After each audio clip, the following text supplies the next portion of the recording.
Herrian alokatzeko etxebizitza falta dela eta, udalak hutsik dauden etxebizitzei zerga berezia jartzea erabaki du. Hau da, 500 eta 1000 euro arteko zerga. Neurri honek eztabaida handia sortu du herritarren artean. Gaiaren garrantziaz jabeturik, herriko aldizkarian zure iritzia ematea erabaki duzu. Zer, ezaguna egin zaizu ez da, bai?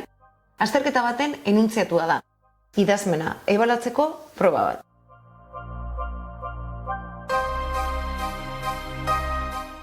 Azterketetan, ohikoa da gai polemikoren bat ekarri eta horri buruzko iritzia idazteko eskatzea.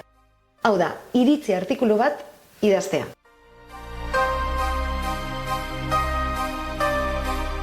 Baina, nola idatzi ganorazko iritzi artikulu bat, burua gehiegi nekatu gabe? Hori izango da, tutorial hauen bidez ikasiko duguna.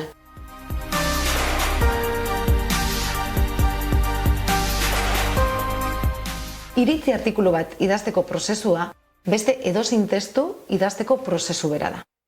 Hasteko, pentsatu behar dugu zer idatzi nahi dugun.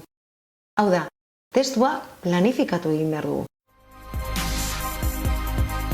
Ondoren, planifikatutakoa idatziko dugu. Gero, testua berrikusi eta zuzendu egingo dugu. Amaitzeko, behin betiko bertsioa egingo dugu. Hau da, planifikatu, zirriborroa idatzi, berrikusi eta azken bertsioa idatzi. Gaurko tutorialean, lehenengo urratsaz mintzatuko gara. Iritzi artikuluak planifikatzeko modu erraz bat ikusiko dugu. Eta horretarako lehenengo eta behin, testu horiek zer diren gogoratuko dugu. Zertarako idatziko dut neure iritzia aldizkari, egunkari edota blog batean? Zein da iritzi artikuluen helburua? Iritzia ematea? Ez. Iritzia ematen dugu, baina helburua haratago doa. Ez dut nahi irakurleek nire iritzia zein den jakitea. Nahi dudana da, beraiek nik bezala pentsatzea. Konbentzitu nahi ditut. Konturarazi nahi ditut, neuk dudala arrazoia.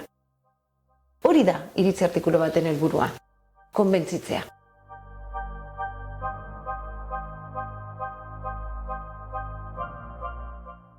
Helburu horri begira, 3 osagairekin jokatuko dugu iritzi artikuluetan. Lehenengoa, gaia. Nolabaiteko polemika sortzen duen gaia.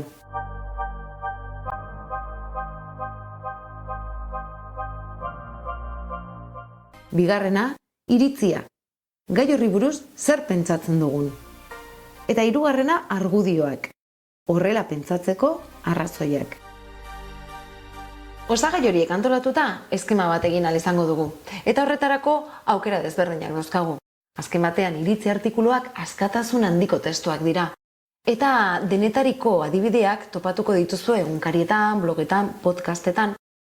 Baina nik antolaketa erraz bat proposatu nahi dizuet. Honako hau.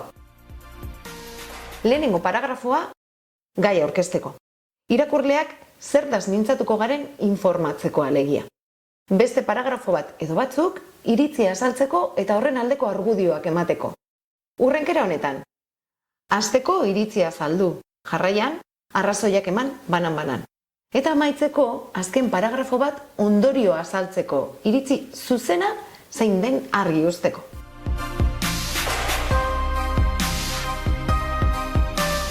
Azterketaren adibidea hartuz gero, honela molda genezake eskema.